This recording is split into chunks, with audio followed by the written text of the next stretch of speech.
Morning. आपको एक topic पढ़ाना है लेक्चर में, रिमेनिंग बचा था उसे आज पढ़ा के ख़त्म कर दिया जाएगा। और मैसेज में कमेंट में आप लोगों ने किया है मतलब एनसीईआरटी बुक से भी देखा जाए क्वेश्चन, तो आज टॉपिक ख़त्म होगा और कुछ न्यूमेरिकल्स देखेंगे साथ में हो सकेगा तो ठीक है, देखा जाएगा। न्यूमेरिकल भी देखा जाएगा एनसीईआरटी बुक से भी, और जो बुक से पढ़ा रहे हैं वो बुक से भी करा रहे हैं जो बोर्ड एग्जाम में पूछे गए हैं। ठीक, आइए देखते हैं जो लास्ट टॉपिक है इलेक्ट्रिक पोटेंशियल।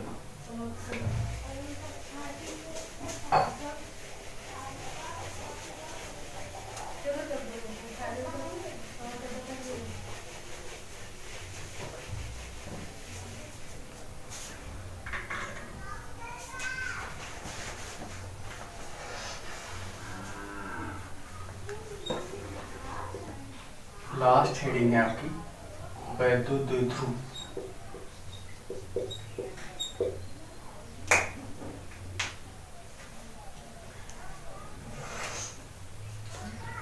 वैद्युत द्विध्रुव के कारण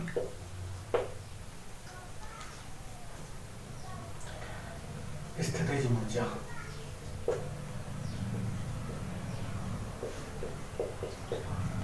ऊर्जा का व्यापक समीकरण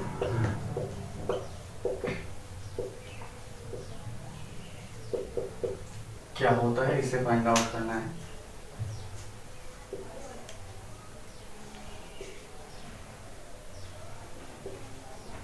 general equation for potential energy due to electric dipole. ठीक, आओ देखते हैं, पहले जानते हैं क्या है इलेक्ट्रिक डायपोल। हम लोग जानते हैं कि उसमें प्लस क्यू और माइनस क्यू दो चार्ज होते हैं और उनके बीच का डिस्प्लेसमेंट जो होता है वो क्या होता है, 2L होता है। ठीक, और दोनों का मल्टीप्लाई कर दिया जाता है, चार्ज का और डिस्प्लेसमेंट का मल्टीप्लाई करते हैं तो उसे हम क्या कहते हैं, इलेक्ट्रिक डायपोल कहते हैं, मतलब वैद्युत द्विध्रुव कहते हैं। ठीक, तो आइए पहले देखते हैं। ठीक, तो पोटेंशियल एनर्जी का जो है जनरल इक्वेशन हमको पता करना है। तो पोटेंशियल एनर्जी जनरल इक्वेशन पता करने के लिए जो है इलेक्ट्रिक डायपोल को जो है हम इनफाइनाइट से लेकर आए हैं। ठीक, तो कैसे देखिए जरा दिखा रहे हैं। मान लीजिए ये हमारा ए और बी पॉइंट। ठीक, ए और बी पॉइंट पर डिस्प्लेसमेंट हमारा क्या होता है, 2L होता है। ठीक, ए पर प्लस क्यू चार्ज है और बी पर क्या है, माइनस क्यू चार्ज। ठीक, तो चार्ज और उसके बाद डिस्प्लेसमेंट, 2L डिस्प्लेसमेंट है, चार्ज और डिस्प्लेसमेंट का मल्टीप्लाई क्या कहलाता है, P कहलाता है। मतलब अगर आपसे कहा जाए कि यहाँ पर जो है इस इतने एरिया में जो है क्या उत्पन्न हो रहा है, क्या प्रोड्यूस हो रहा है, तो आप कहेंगे क्या, P जनरेट होगा। मान लो वाइवा में क्वेश्चन पूछा जाता है, एक जानवर फिगर बना दिया ऐसे रख दिया और उसने पूछ लिया कि बताओ इस जगह पे क्या जनरेट हो रहा है, क्या पैदा हो रहा है, तो आप तुरंत बताएंगे क्या, P जनरेट हो रहा है। ठीक, फिर देखिए जो हमें व्यापक समीकरण निकालना है, ठीक है, वैद्युत ऊर्जा का, स्थितिज ऊर्जा का, तो वैद्युत स्थितिज ऊर्जा का व्यापक समीकरण जो निकालना है वो हम जानते हैं, पीछे पढ़ चुके हैं पिछली हेडिंग में। एक मतलब द्विध्रुव आघूर्ण को घुमाया जाता है और घुमाने में किए गए कार्य का व्यंजक निकाला गया था पिछले टॉपिक में। तो बताया गया था आपको कि जो है द्विध्रुव आघूर्ण को वैद्युत क्षेत्र में घुमाने पर एक बलयुग्म आघूर्ण उत्पन्न होता है, प्रत्यानयन बलयुग्म का आघूर्ण उत्पन्न होता है। ठीक, वो जो बताया गया था क्या होता है, tau equal to F into D करके बताया गया था। ठीक, और उसी tau into F into D को जो है हम क्या कहते थे, बलयुग्म को घुमाने में किए, बलयुग्म आघूर्ण को घुमाने में किए गए कार्य के लिए नाम से जानते थे। ठीक, तो ठीक है, तो यहाँ पर भी आपका जो वैद्युत क्षेत्र जो होगा वहां पर भी वैद्युत क्षेत्र ही था। ठीक, यहाँ पर भी क्या होगा, वैद्युत क्षेत्र ही होगा। मान लेते हैं यहाँ पर इलेक्ट्रिक फील्ड हमारा ये है, पूरा सिस्टम जो है इलेक्ट्रिक फील्ड में रखा हुआ है। ठीक, तो ये आपका क्या है, P है पूरा, ये इतना क्या है, P है। ठीक, लेकिन ये P यहाँ पर नहीं है अभी। ठीक, ये P कहाँ पर है हमारा, इनफाइनाइट पे, कहाँ पर है, इनफाइनाइट पर हमारा p है और उसे जो है हमें कहाँ लाना है, यहाँ पर लाना है, a पर लाना है और b पर लाना है। ठीक, अब देखिए फोर्स यहाँ पर कैसे होंगे, ठीक, प्लस q और दूसरा चार्ज क्या है, माइनस। ठीक, तो फोर्स जो यहाँ पर होगा वो क्या होगा, इनवर्स होगा, कहाँ होगा, अंदर की ओर होगा, मतलब यहाँ पर आकर्षण बल होगा। कैसा बल होगा, आकर्षण बल होगा।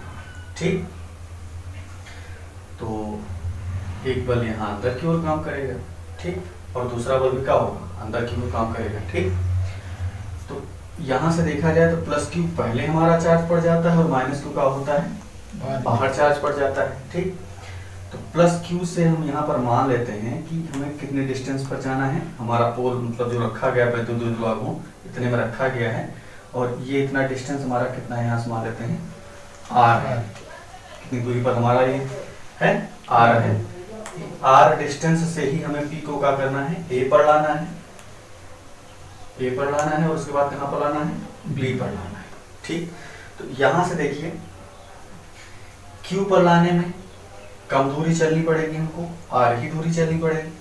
ठीक है, लेकिन हमको r पर b पर लाना है तो हमको प्लस 2l और चलना पड़ेगा, प्लस 2l क्या होगा, और चढ़ना पड़ेगा। ठीक है, तो r दूरी लाने में मतलब p को हमें ज्यादा बल की आवश्यकता नहीं होगी। भाई किसी चीज को लाने में और ले जाने में क्या लगाना पड़ता है, बल ही लगाना पड़ता है। ठीक, बल लगाते हैं तो बल लगाने से होता क्या है, कार्य होता है। ठीक, तो वही हमारा कार्य ही क्या हो जाता है, ऊर्जा हो जाती है।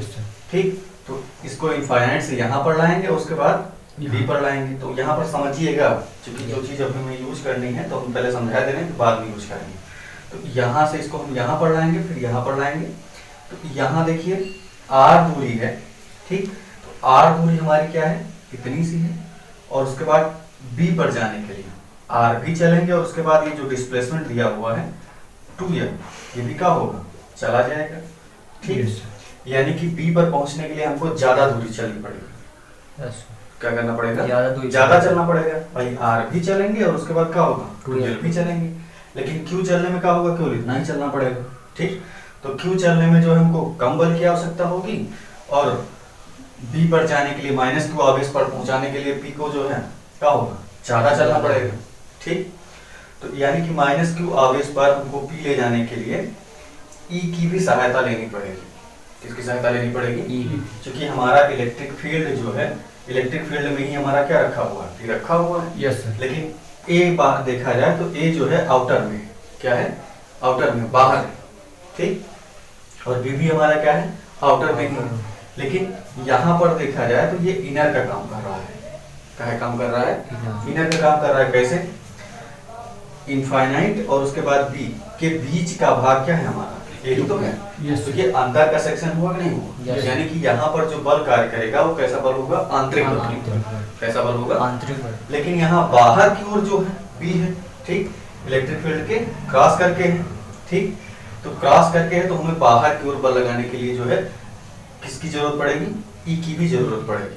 ठीक, तो यहाँ पर ई का और क्यू का यूज करके आपको बल बताया गया है कैसे निकाला जाता है। अगर आपसे पूछा जाए कि ई, एफ और क्यू में क्या संबंध होता है तो आपको बताया गया होगा ई इज इक्वल टू क्या होता है, एफ अपॉन क्यू होता है। ठीक, ये चीज यूज करके जो है हम यहाँ पर काम करेंगे। ठीक, तो आइए पहले जान लेते हैं। तो यहाँ से हम बता दे रहे हैं प्लस क्यू पर हमें पहुंचाने के लिए पी को कम बल की आवश्यकता होगी। ठीक है, और जो बल लगेगा वो कैसा बल होगा, आंतरिक बल होगा। ठीक, और माइनस क्यू पर हमें जो बल चाहिए होगा वो बाह्य बल चाहिए होगा। ठीक, लेकिन इस पर पहुंचाने के लिए जो है हमें विद्युत क्षेत्र की भी आवश्यकता होगी। ठीक, क्योंकि यहाँ पर क्या होगा, ज्यादा दूरी चली जा रही है। ठीक है, तो यानी कि जहाँ पर ज्यादा दूरी चली जा रही है वहां पर ज्यादा ऊर्जा क्या होगी, जनरेट होगी। समझ रहे हैं, जैसे यहाँ पर क्या होगा, कम ऊर्जा उत्पन्न होगी। क्यों, क्योंकि यहाँ पर कम दूरी चली जा रही है। ऊर्जा का व्यय यहाँ पर क्या होगा, कम होगा। ठीक, लेकिन बिंदु बी पर ऊर्जा का व्यय क्या होगा, अधिक। क्यों अधिक होगा, क्योंकि यहाँ पर डिस्प्लेसमेंट भी साथ में ऐड हो जाएगा डिस्टेंस के साथ। यस ठीक। डिस्टेंस और डिस्प्लेसमेंट जब दोनों ऐड हो जाएंगे तो यानी कि हमको सो मच डिस्टेंस कवर्ड करनी पड़ेगी, किसको, पी को पहुंचाने में। यस ठीक, आइए देखते हैं। तो व्यापक समीकरण निकालना है। ठीक, तो व्यापक समीकरण पढ़ते समय हम ये भी देखेंगे, यहाँ पर हम स्टेबल इक्विलिब्रियम भी पाएंगे। ठीक है, संतुलन या संतुलित कह सकते हैं, ठीक, या अस्थाई कह सकते हैं। अस्थाई ऊर्जा कहा जाएगा और अस्थाई ऊर्जा कहा जाएगा। तो अस्थाई ऊर्जा और अस्थाई ऊर्जा दोनों के बारे में जानेंगे क्या होता है इसी के साथ ही। तो देखिए चित्र से P हमारा कहाँ पर है, वैद्युत द्विध्रुव चाहिए, वैद्युत द्विध्रुव के कारण ही कहा गया है। वैद्युत द्विध्रुव हमारा कहाँ है, अनंत पर है। चित्र से P कहाँ है, अनंत पर है, और इसे हमें कहाँ लाना है, ए पर और बी पर, ए व बी पर लाना है। ठीक, P at infinite and we have to brought in two points A and D। देखते हैं, तो प्लस Q पर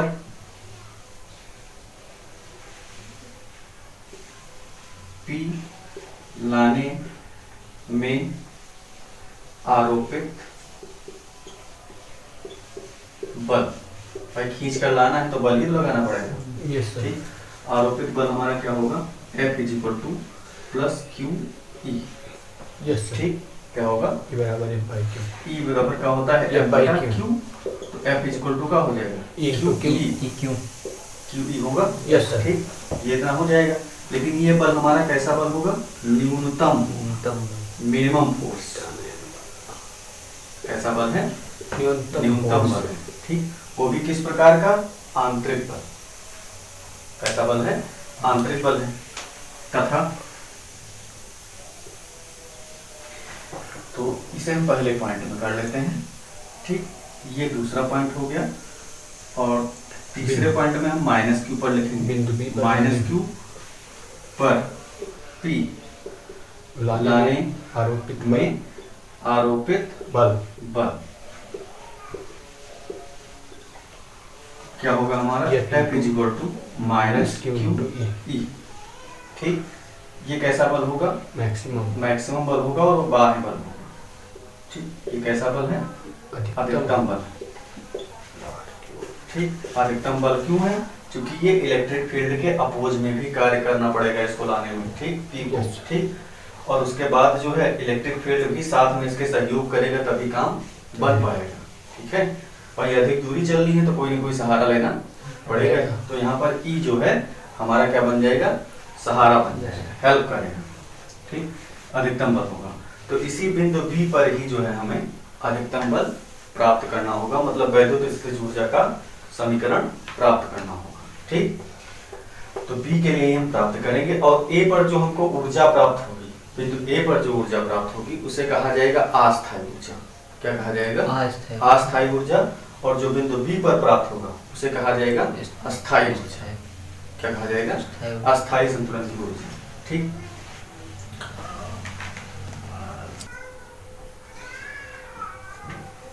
तो A के लिए भी निकाल लेंगे और B के लिए भी जो वर्क डन होगा वो निकाल लेते हैं। ठीक, और दोनों वर्क डन को जान लेते हैं क्या कहते हैं।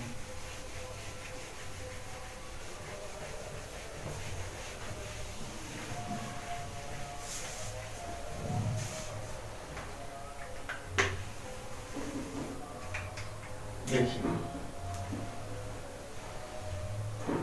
3 पॉइंट हुआ था क्यों, यस। चौथे पॉइंट में देखिए,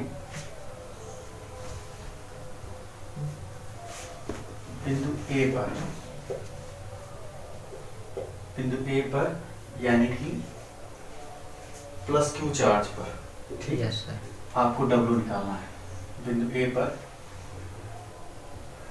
कृत कार्य क्या होगा हमारा, W इज इक्वल टू क्या होता है,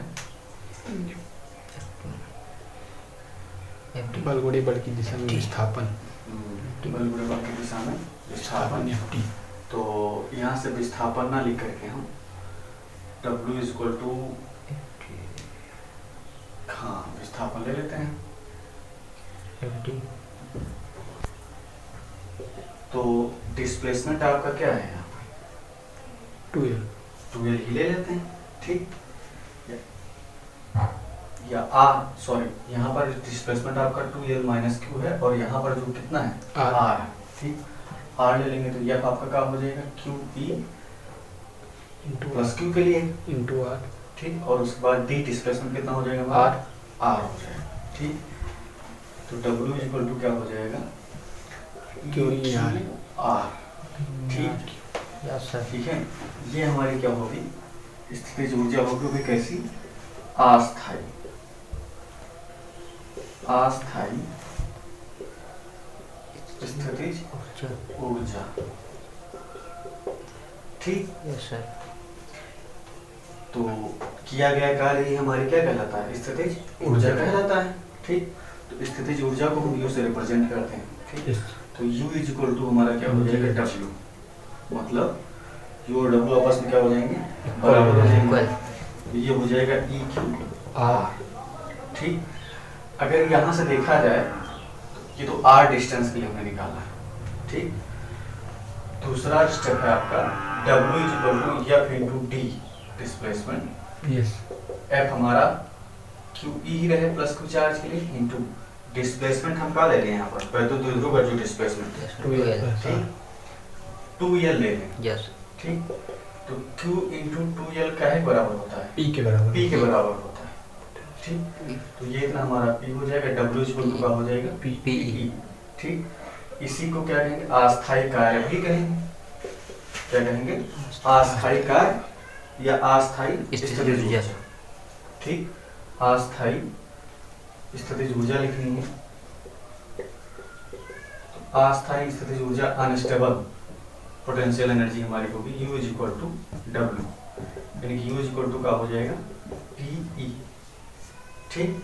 अगर आपसे पूछा जाए कि वैद्युत द्विध्रुव आघूर्ण के लिए अस्थायी स्थितिज ऊर्जा का सूत्र बताइए, तो आप क्या बताएंगे, U is equal to PE, ठीक। कैसे पाया गया है ये आप एक्सप्लेन कर दीजिएगा, ठीक। अगर आपसे पूछा जाए कि बिंदु A पर Q आवेश के लिए R दूरी पर अस्थायी स्थितिज ऊर्जा का व्यंजक प्राप्त कीजिए, ठीक। तो आप F is equal to Q ही लेंगे और डिस्प्लेसमेंट यानी डिस्टेंस आप क्या ले लेंगे, यहाँ पर R ले लेंगे, ठीक। तो आइए अब बिंदु B पर देखते हैं जो हमें हमारा मेन है, ठीक। अस्थायी के बारे में ही पढ़ना है, ठीक। बिंदु B पर देखते हैं, तो बिंदु B पर देखते हैं तो माइनस Q चार्ज के लिए हमें करना होगा, तो F इंटू D रहेगा। F हमारा क्या हो जाएगा, Q। Minus QE। Yes sir. बिंदु B पर हमारा चार्ज क्या है, माइनस Q। माइनस Q हो जाएगा, E हमारा इलेक्ट्रिक फील्ड है ये, यस सर। और उसके बाद डिस्प्लेसमेंट हमारा कितना हो जाएगा, 2L प्लस R। 2L हो जाएगा केवल, यस। केवल 2L, ठीक। अब यहाँ से आपका ये Q इंटू 2L किसके बराबर होगा, P के बराबर होगा, यानी कि W इज इक्वल टू का हो जाएगा माइनस PE, ठीक। इसे क्या कहेंगे, इसे कहते हैं अस्थायी स्थितिज ऊर्जा जो प्लस में आया है, ठीक। और जो निगेटिव में आया है इसे क्या कहा जाएगा, अस्थायी स्थितिज ऊर्जा। क्या कहा जाएगा, अस्थायी स्थितिज ऊर्जा। अस्थायी क्यों कहा जाता है, क्योंकि यही ऊर्जा जो है मेन ऊर्जा है, ठीक। और ये जो ऊर्जा है ये क्या है, बीच वाली, इसका कोई मतलब नहीं, ठीक। अनस्टेबल है, ठीक। ये क्या है, स्टेबल है, फिक्स रहेगा, ठीक। इससे ज्यादा नहीं हो सकता, ठीक। ये क्या होगा, बदलता रहेगा आपस में, ठीक, बीच बीच में। तो अब फिगर हम यहाँ मिटा दे रहे हैं, फिगर सब कोई मतलब ही नहीं।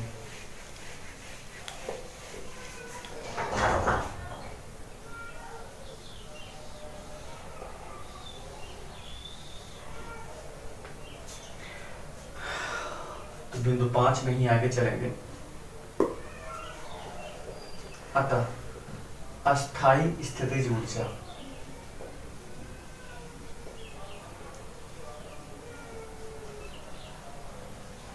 U is equal to W। ठीक, इसे U0 करके लिख रहे हैं। अस्थाई स्थितिज ऊर्जा मतलब प्रारंभिक ऊर्जा जिसे कह सकते हैं। ठीक, शुरुआत वाली, इनिशियल। ठीक, U0 is equal to W हमारा कितना है, माइनस PE। ठीक, ये हो गया हमारा। ठीक, अब यहाँ तो आपका ये इतना निकल के आ गया। ठीक, अगर आपसे पूछा जाए अस्थाई स्थितिज ऊर्जा किसे कहते हैं, माइनस PE को हम क्या कहते हैं, अस्थाई स्थितिज ऊर्जा कहते हैं। ठीक, अब पूछा जाए आपसे कि अगर वैद्युत द्विध्रुव आघूर्ण को क्या किया जाए, घुमा दिया जाए, जो हमने यहाँ पर फिगर बनाया था, इसे क्या किया जाए, घुमा दिया जाए। जो इनफाइनाइट सीरीज करा के ला रहे थे यहाँ पर, और उसके बाद यहाँ पर इसे लाएं तो, लेकिन इसे क्या करें, मूव करा दें। कहाँ से लाएं, घुमा दें। ठीक, तो पिछले जो आपने पढ़ा है वैद्युत द्विध्रुव आघूर्ण में, जो एक समान वैद्युत क्षेत्र में वैद्युत द्विध्रुव आघूर्ण को घुमाने में किए गए कार्य का व्यंजक प्राप्त करना था। Yes sir. ठीक, तो उसमें देखिए हमने बताया होगा पिछले वीडियो में कि थीटा बराबर 0 डिग्री पर का होता है, मतलब समांतर के लिए होता है, उसे हमें रैकेट भी बताया गया था। फिर थीटा बराबर 90 डिग्री पर हमारा क्या हो जाता था, वो बताया गया था। ठीक, थीटा बराबर और 180। हाँ, थीटा बराबर 180 पर बताया गया था, क्या हो जाता है। ठीक, तो 4 केसेस थे वहां पर। ठीक है, तो यहाँ पर भी वही करेंगे। तो अब हमको व्यापक समीकरण प्राप्त करना है। हमने आपको जैसा कि हेडिंग डलवाया है, एग्जाम में अगर पूछा जाएगा तो वैद्युत द्विध्रुव आघूर्ण के लिए वैद्युत स्थितिज ऊर्जा का व्यापक सूत्र प्राप्त कीजिए। ठीक, वो हमें प्राप्त करना है। तो वो हमें प्राप्त करने के लिए पहले देखिए हम लिखेंगे, यदि वैद्युत द्विध्रुव आघूर्ण, यदि वैद्युत द्विध्रुव आघूर्ण को थीटा कोण मान लेते हैं, कितना कोण घुमाया जा रहा है, थीटा कोण घुमाया जा रहा है समांतर से। यस। ठीक, थीटा कोण घुमाने में कृत कार्य, तो W इक्वल टू आपने पढ़ा होगा PE1 माइनस cos थीटा, पिछले वीडियो में निकाल रखा है। ठीक, ये हो गया। ठीक, तो ये घुमाने में कार्य हो गया हमारा। ठीक, और घुमाने से पहले जो हमारा कार्य था वो क्या था, माइनस PE था। ठीक, इन्हीं दोनों को हम जोड़ लेंगे। क्या करेंगे, जोड़ लें, मतलब अस्थाई स्थितिज ऊर्जा और उसके बाद द्विध्रुव आघूर्ण को घुमाने में किए गए कार्य की ऊर्जा। ठीक है, कार्य को दोनों को जोड़ लिया जाएगा। तो दोनों को जोड़ने से जो हमें सूत्र प्राप्त होगा, जो हमें व्यंजक प्राप्त होगा, उसी व्यंजक को कहा जाएगा वैद्युत द्विध्रुव आघूर्ण के लिए जो है वैद्युत स्थितिज ऊर्जा का व्यापक समीकरण या समीकरण कहा जाएगा। ठीक, in the presence of electric field, वैद्युत क्षेत्र की उपस्थिति में वैद्युत द्विध्रुव आघूर्ण के लिए वैद्युत स्थितिज ऊर्जा का व्यापक सूत्र या व्यापक व्यंजक कहा जाएगा। आइए देखिए कैसे करते हैं। इसे फर्स्ट इक्वेशन मान लेते हैं, इसे क्या मान लेते हैं, सेकंड। ठीक, अब इन दोनों को हमें क्या करना है, ऐड करना है। क्यों ऐड करना है, क्योंकि हमें अंत में क्या प्राप्त करना है, वैद्युत स्थितिज ऊर्जा का व्यापक सूत्र प्राप्त करना है। तो कैसे प्राप्त करेंगे, अब कुल स्थितिज ऊर्जा लिखते हैं, क्या होगा हमारा,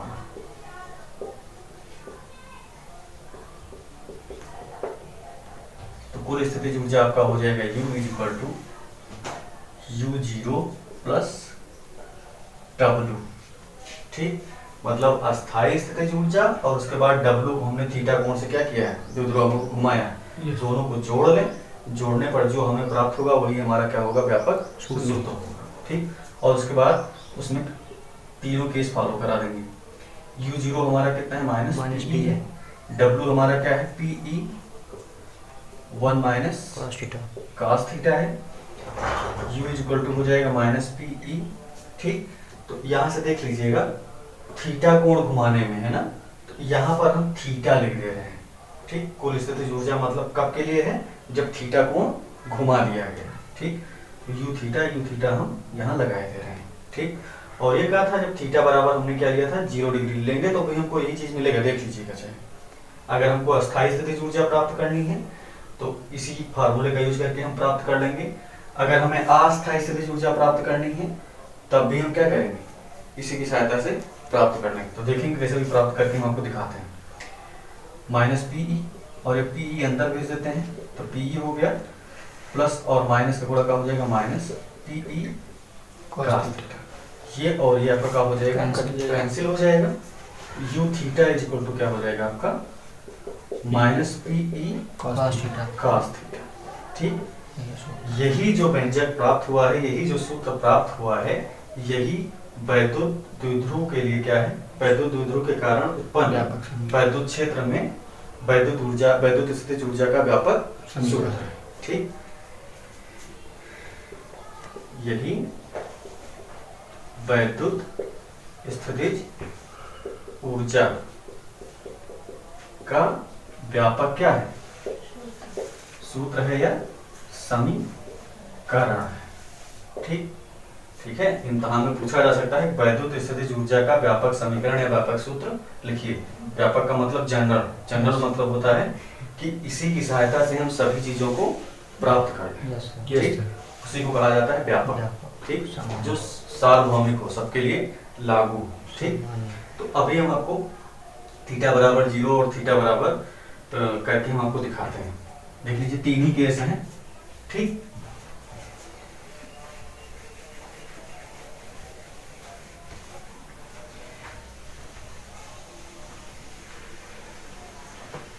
अब केस फॉलो करा देते हैं।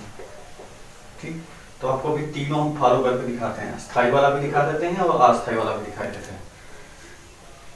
जब थीटा बराबर क्या हो 0 डिग्री हो, जब थीटा बराबर हमें क्या हो 0 डिग्री हो, तो देखो यू 0 हो जाएगा, थीटा का क्या रखेंगे 0 रखेंगे, माइनस पीई रहेगा और थीटा का आपका हो जाएगा हमारा cos 0 डिग्री हो जाएगा। ठीक, यानी कि यू 0 बराबर हमारा कितना हो जाएगा माइनस पीई cos 0 का मान कितना 1। ठीक, यानी कि यू 0 बराबर कितना हो गया हमारा माइनस पीई हो गया। ठीक, यही ऊर्जा क्या कही जाती है, अस्थायी स्थितिज ऊर्जा कही जाती है। हमने पहले से ही प्राप्त कर रखा है। ठीक, तो हम ये आपको क्यों करके दिखा रहे हैं, क्योंकि ये एक व्यापक समीकरण है। इस समीकरण से प्राप्त सभी समीकरणों को जो पीछे हम प्राप्त कर चुके हैं उनको हम प्राप्त कर सकते हैं इनकी सहायता से। ठीक, केस फर्स्ट है ये आपका। केस सेकंड देखिए क्या होगा। ठीक, इसे क्या कहते हैं, अस्थायी स्थितिज ऊर्जा। कौन सी ऊर्जा है, स्थायी स्थिति। हाँ, अस्थायी स्थितिज ऊर्जा, स्टेबल एनर्जी। ठीक, stable potential energy, stable potential energy SPE। ठीक, केस 2 आपको लगाना है। तो केस 2 में हम क्या करते हैं, theta is equal to 90 degree ले लेते हैं। जब हमारा थीटा क्या हो 90 डिग्री, यानी वैद्युत द्विध्रुव आघूर्ण हमारा कहाँ हो, एकदम लंबा लंबा हो। ठीक, अच्छे से क्या हो, मतलब ये ऐसे हो। ठीक, क्रॉसित हो, ये 90 डिग्री का बनना हो। तो पिछले वीडियो में आप देखिएगा जो किया गया कार्य था, निकाला गया था, उसमें एकदम क्लियर बताया गया। ठीक, तो थीटा बराबर 90 डिग्री पर क्या होगा हमारा U 0 is equal to minus PE और ये क्या हो जाएगा cos 90 डिग्री हो जाएगा। ठीक, और cos 90 डिग्री का मान क्या होता है 0 होता है। क्या होता है 0 होता है, यानी कि 90 डिग्री पर अगर वैद्युत द्विध्रुव आघूर्ण घूम जाएगा तो वहां पर अस्थायी स्थितिज ऊर्जा ना होगी और ना ही अस्थायी स्थितिज ऊर्जा होगी। वहां पर स्थितिज ऊर्जा हमारी क्या हो जाएगी, शून्य हो जाएगी। 90 डिग्री पर है, कितने डिग्री पर निकाला हमने, थीटा बराबर 90 डिग्री पर। ठीक,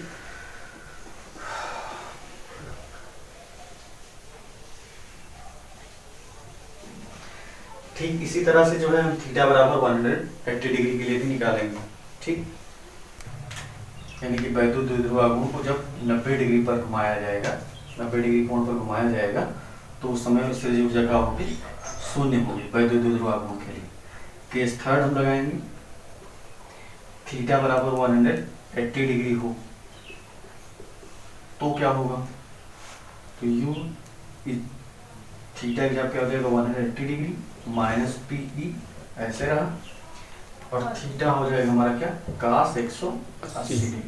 ठीक, माइनस पी ई ऐसे रहा, काश 180 डिग्री का मान माइनस कितना होता है, वन। -1, माइनस माइनस का हो जाएगा प्लस। प्लस लिखा नहीं जाता। ठीक, ये कैसी ऊर्जा होगी, वस्तु की विद्युत ध्रुवागुण की अस्थायी, अस्थायी। या कैसी ऊर्जा है, अस्थायी। अस्थायी, अस्थायी ऊर्जा है। ठीक, यूएसपी है, यूपीई है करके, अनस्टेबल पोटेंशियल एनर्जी। ठीक, यस। तो ये आपका टॉपिक पूरा क्या हो रहा है यहाँ पर, आज फिनिश हो रहा है। यस। इसके बाद जो है आपको न्यूमेरिकल कराया जाएगा, लेकिन आज नहीं, कल कराया जाएगा। एनसीईआरटी की बुक होगी तो उसे भी ले आना, और जो बुक है ये भी ले आना। सर ये माइनस पी है, तो ये स्थितिज ऊर्जा के स्थायी कैसे है, और ये प्लस में है तो अस्थायी। अच्छा, तो देखो अस्थायी स्थितिज ऊर्जा वह ऊर्जा होती है जो विद्युत ध्रुवागुण के लिए का हो, अस्थायी लिखा हुआ है। अस्थायी का मतलब हमने आपको भी बताया है फिगर बना करके। यस। तो जैसे दिखा रहे हैं फिर से,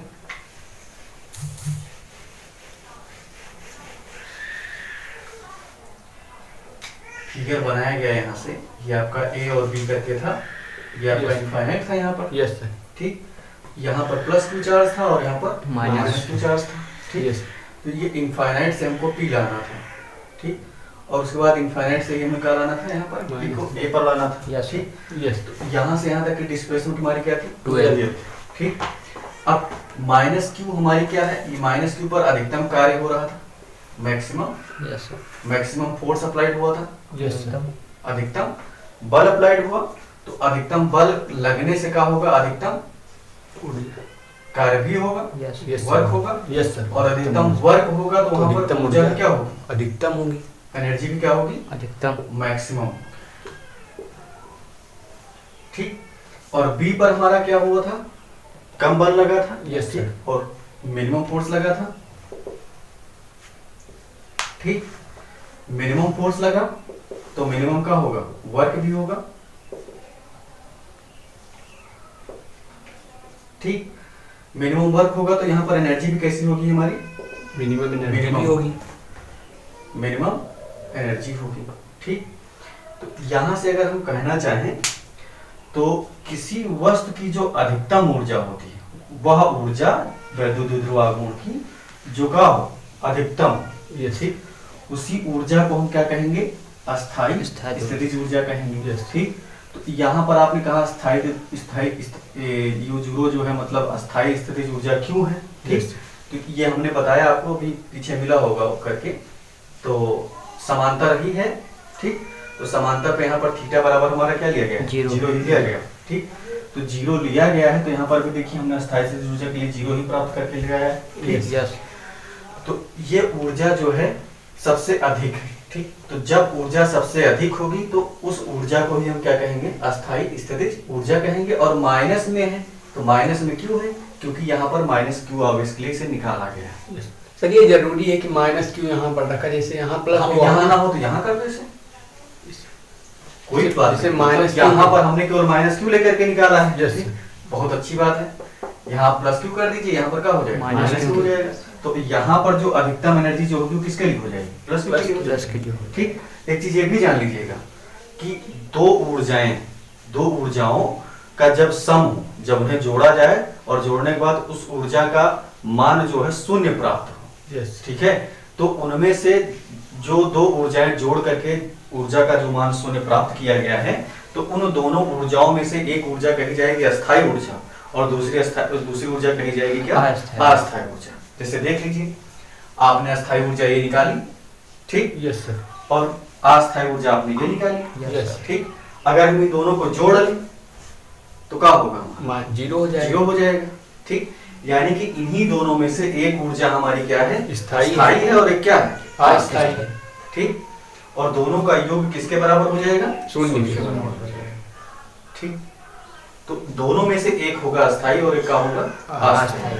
ठीक है, अब ये डिपेंड करता है ऑन द फिगर, चित्र पर। ठीक, कि हम फिगर में कैसे चार्ज ले रहे हैं और किस चार्ज के बारे में एक्सप्लेन कर रहे हैं। Yes sir. ठीक, तो यहाँ पर जो आप बुक में पढ़ रहे हैं किताबी कीड़े जो बच्चे हैं उनके लिए बता रहे हैं। आप किताब में देखेंगे तो यहाँ माइनस क्यू है, यहाँ पर देखेंगे क्या है प्लस क्यू। प्लस क्यू है। ठीक Yes. अगर इसे घुमा दिया जाए, रोटेट कर दिया जाए, माइनस क्यू यहाँ कर दिया जाए, यहाँ क्या कर दिया जाए प्लस क्यू कर दिया जाए, तो अब यहाँ पर प्लस क्यू के लिए अधिकतम कार्य होगा। किसके लिए अधिकतम कार्य होगा? प्लस क्यू के। अब यहाँ पर जो चीजें लिखी हैं वो प्लस क्यू के लिए काम करेगा। Yes. ठीक, और यहाँ पर जो चीजें लिखी हैं वो किसके लिए काम करेगा? Minus Q. माइनस क्यू के लिए कार्य करेगा। ठीक, यस सर। कोई दिक्कत और? नो चलिए आज के लिए इतना ही, बाकी कल देखा जाएगा न्यूमेरिकल्स। ठीक। यस।